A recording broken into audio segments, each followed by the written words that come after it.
Assalamualaikum warahmatullahi wabarakatuh. Gimana kabarnya hari ini? Baik. Sebelum dimulai, kita cek koneksi dulu ya. Suara Budi terdengar, Neni? Terdengar, Bu. Baik. Kalau yang lain gimana? Bisa pada ikut nggak katanya?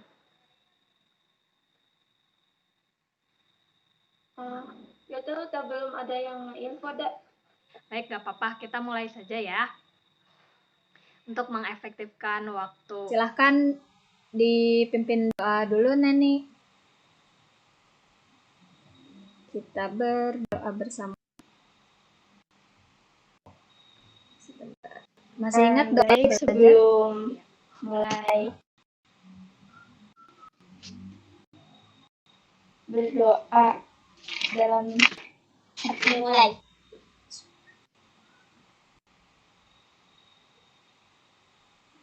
Selesai. Oh, iya. Ya. Iya, alhamdulillah.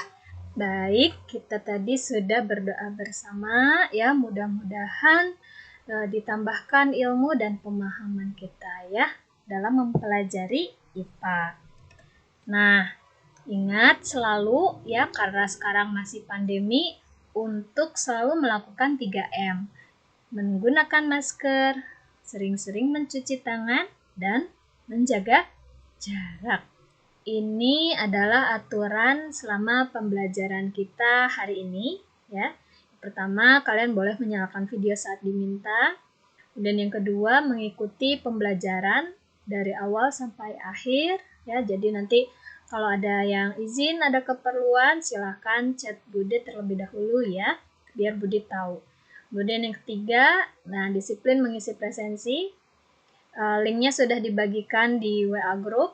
Tadi Budi cek juga sudah ada, alhamdulillah ya, sudah pada mengisi, meskipun dan ada yang izin tidak bisa ikut kegiatan sinkron, tapi katanya bisa kalau di WA ya. Ini karena kuotanya terbatas, tidak apa-apa ya.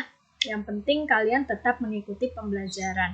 Nanti bisa ditanyakan atau Budi share ulang video ini ya. Jadi yang tidak bisa ikut kegiatan sinkron, bisa belajar juga. Kemudian kalian harus aktif dan semangat, kemudian diperkenankan bertanya atau berdiskusi saat belajar, serta nanti di akhir kalian harus mengisi evaluasi ya, penilaian dan refleksi. Oke, nah ini ya motivasi kita hari ini.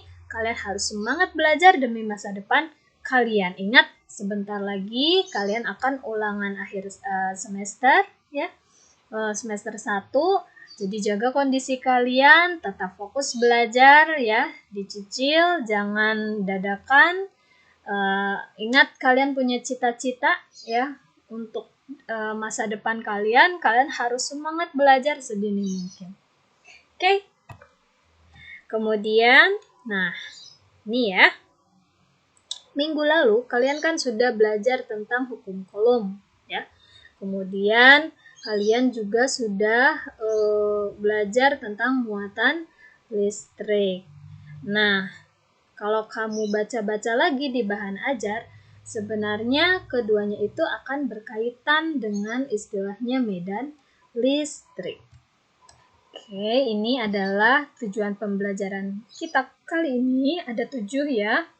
Jadi dengan melakukan literasi, membaca bahan ajar ya, peserta didik, atau kalian nanti bisa menuliskan pengertian dari medan listrik. Kemudian nanti dengan menggunakan simulasi PET nih, ya diharapkan kamu bisa menjelaskan tentang arah medan listrik. Kemudian bagaimana sih arahnya ya? Medan listrik itu masuknya ke muatan apa, keluar dari muatan apa. Nah, itu nanti silahkan diamati. Kemudian disajikan ya hasil pengamatannya, nanti ditulis ya sesuai LKPD, kemudian dikomunikasikan. Boleh di WA group, boleh saat sinkron ya. Kemudian nanti melalui diskusi kalian bisa mengaitkan hubungan antara besar muatan atau jarak antar muatan terhadap kuat medan listrik, serta menggunakan persamaan kuat medan listrik untuk menghitung kuat medan listrik dengan benar. Kenapa sih kita penting mempelajari medan listrik? Nah, ini tentu saja berkaitan dengan bagaimana sih suatu muatan bisa mempengaruhi muatan lain yang berada tidak jauh darinya. Nah, kamu kan di pertemuan sebelumnya juga sudah tahu ya bahwa manfaat dari mempelajari listrik statis, manfaat dari mempelajari hukum Coulomb, muatan listrik, itu bisa diaplikasikan dalam kehidupan sehari-hari, ya. Antara lain di mesin fotokopi, ya, dalam menggunakan tinta, semprotan mobil, bahkan penangkal petir. Nah, ini semua bisa dilakukan karena, nah misalnya tinta ini ya ini bisa tertulis seperti ini, tinta dan kertasnya menyatu. Nah, itu selama berada di dalam wilayah medan listrik. Kalau di luar jangkauan medan listrik, tentu saja tidak akan muncul, ya, tidak akan lekat gitu antara tinta dengan kertas. Begitu pula yang terjadi di mesin fotokopi, ya.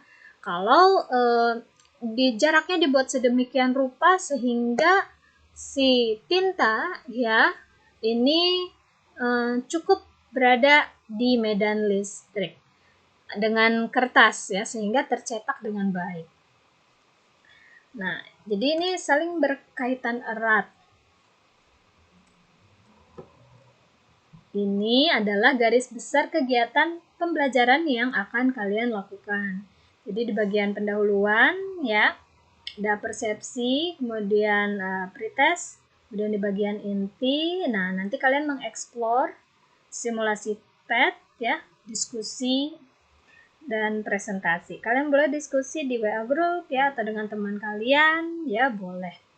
Kemudian nanti di akhir ada penilaian, ya, post-test serta refleksi. Nah, ini apa sih yang dimaksud dengan medan listrik, ya? Ini sudah Budit sampaikan juga di WA group. Ya, kalian mungkin pernah dengar istilah medan tempur. Pernah, Bu. Budit sudah tanyakan juga di WA group. Medan tempur itu kan daerah tempat bertempur, ya. Medan di sana berarti daerah. Kira-kira apa yang dimaksud dengan medan listrik?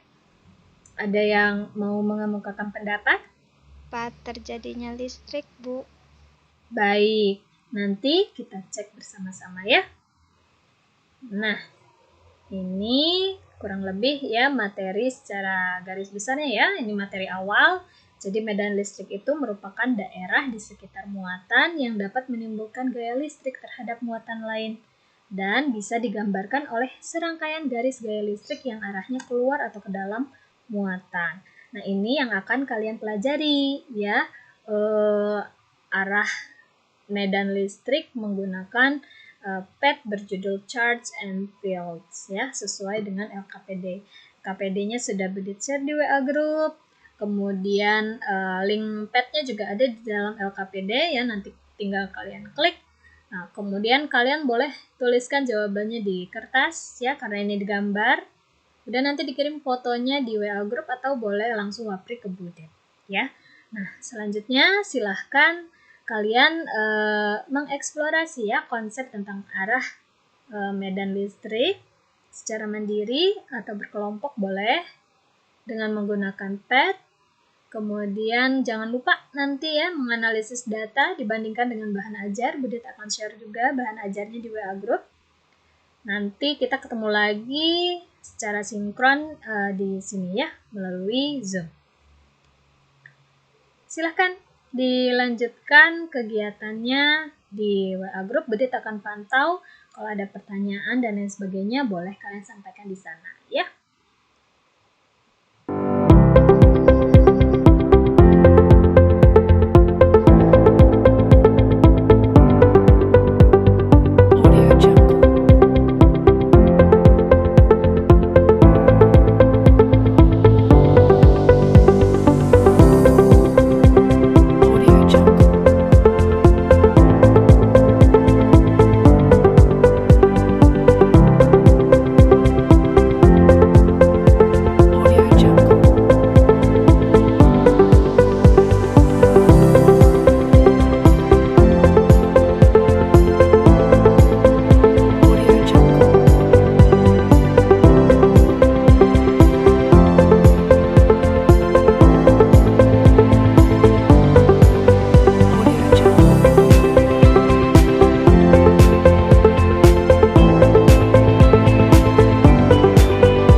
sudah masuk semua ya ke sini?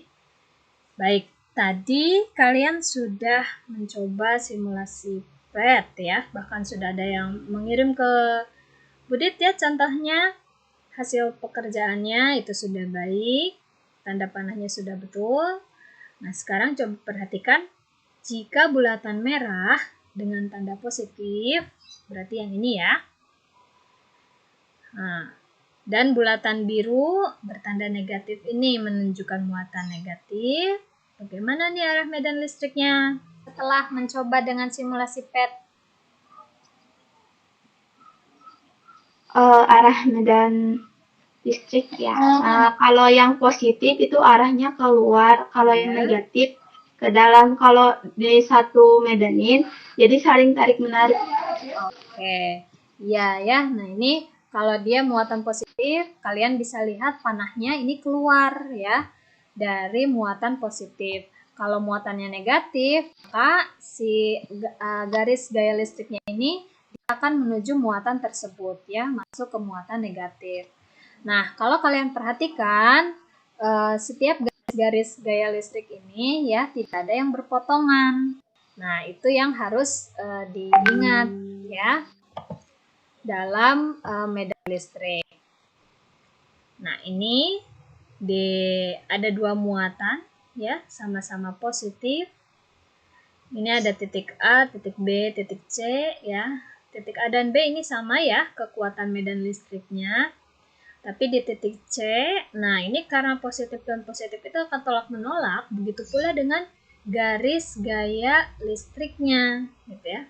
Tidak akan berpotongan, gitu ya, tetapi ada bagian kosong. Nah ini artinya kekuatan medan listriknya lemah di sini, ya. Kalau garis gaya listriknya rapat, nah itu dia kuat medan listriknya. Sekarang perhatikan gambar yang kedua ya. Nah ini Budit punya muatan, katanya yang satu plus 2Q, kalau yang satu lagi min Q. Mana yang muatan positifnya lebih banyak?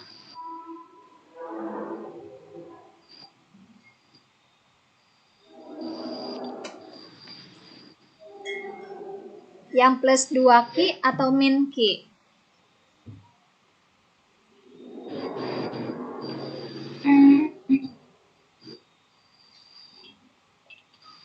Yang plus 2Q. Iya, betul ya. Jadi plus 2Q ini muatan protonnya lebih banyak. Ada muatan positif plus 2Q dan ada muatan negatif senilai min Q, negatif Q. Nah, coba perhatikan jumlah garis gaya listriknya.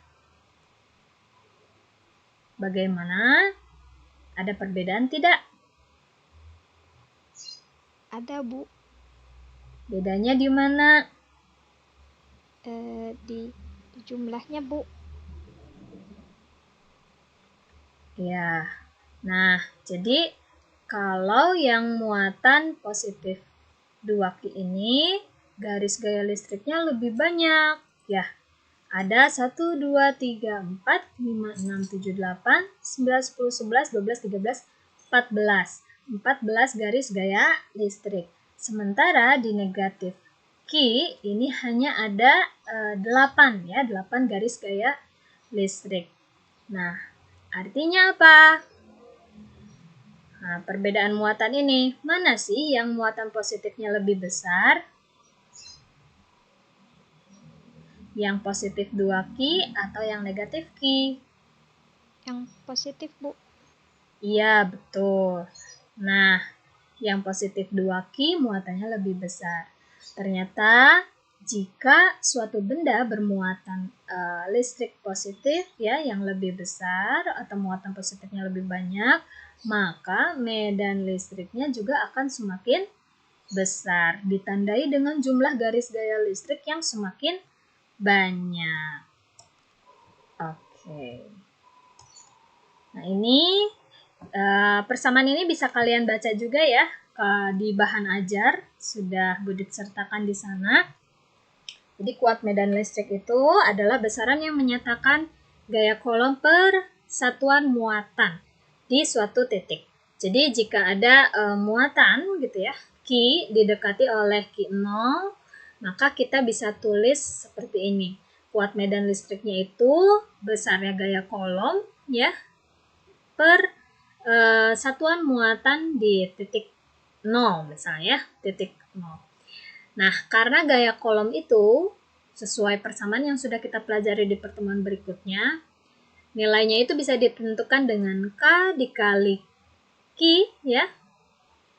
Nah, ini dikalikan dengan Q0 ya, 2 muatan nih per R kuadrat. Kemudian ini kita bagi lagi, yang ini ya berarti Q0 ya, Q di titik 0-nya. Nah, ini kan sama dengan seperti ini ya. Nah, jadi ditulis ulang seperti ini.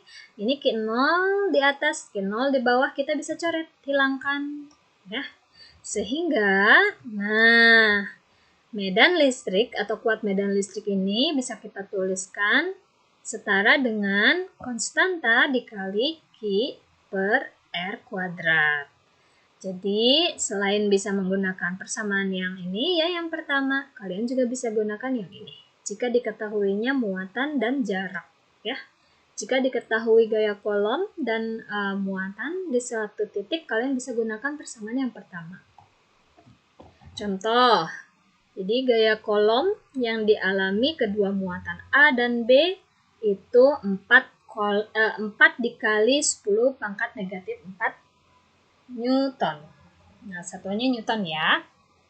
Kalau besar muatan A 4 kali 10 pangkat min 6 kolom, kemudian muatan uji B itu 4 kali 10 pangkat negatif 12 kolom, berapa besar kuat medan listrik yang dirasakan muatan uji B oleh muatan A tersebut? Nah, jadi tadi ya, besar gaya kolomnya diketahui, F-nya, QA-nya diketahui, QB-nya juga diketahui.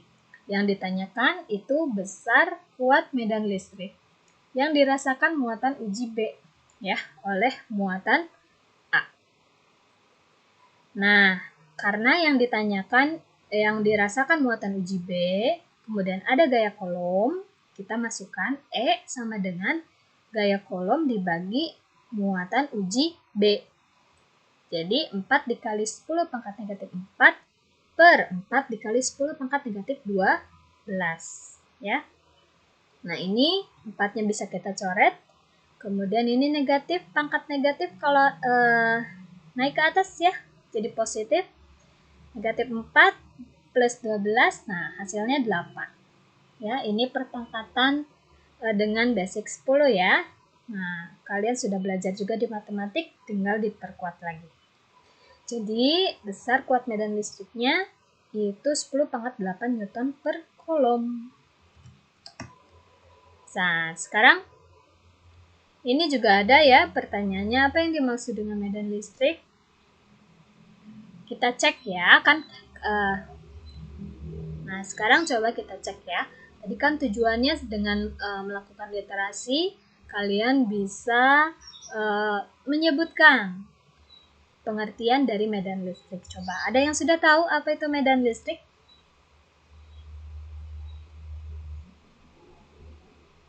Ya, betul. Nah, kemudian tujuan yang lain dengan simulasi PET, kalian itu akan mampu memahami ya atau mengetahui arah dari medan listrik atau garis gaya listrik yang benar. Sekarang, coba dari keempat pilihan ini A, B, C, D, yang mana yang tepat? Kalau yang A, nah ini kan ada 2 muatan, 1 muatan negatif, 1 muatan positif, ya. Tapi, nah, panahnya bagaimana nih? Iya, dari negatif ke positif. Jadi, betul atau tidak? Tidak, ya harusnya. Nah, arahnya itu dari muatan positif ke negatif. Kalau yang B, betul tidak? Ini ada 2 muatan juga, positif dan negatif. Nah, ini arah panahnya ya, atau garis gaya listriknya digambarkan keluar dari muatan positif dan masuk ke muatan negatif. Berarti sudah tepat. Kemudian yang ini, yang C. Nah, hati-hati ya, kalian harus teliti sekali dalam mengerjakan soal nanti. Ini ada muatan juga, positif dan negatif. Nah, tapi panahnya perhatikan ya, ada yang menuju atau yang keluar dari muatan positif menuju ke yang negatif, ada juga yang keluar dari muatan negatif dan masuk ke positif. Nah, ini kan salah ya. Kemudian yang D, ini ada 2 muatan negatif ya.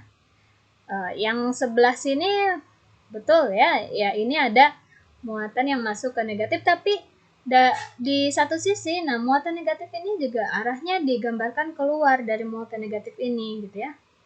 Jadi ini tidak tepat. Jawaban yang paling tepat adalah yang B. Begitu ya. Nah, itu sesi sinkron kita yang kedua.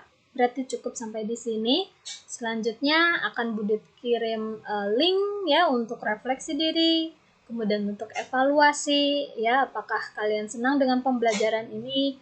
Kemudian saran-saran kalian juga bisa ya dikemukakan nanti melalui link refleksi. Kemudian nanti evaluasi. Nah, kalau Bu esainya tidak bisa mengisi di link, boleh kalian tulis juga di buku ya, biasa nanti dikirimkan di foto ke Budit, dikirim. Kita lanjutkan di WA Group untuk kegiatan akhir pembelajaran kita hari ini ya. Terima kasih sudah bergabung di sesi sinkron.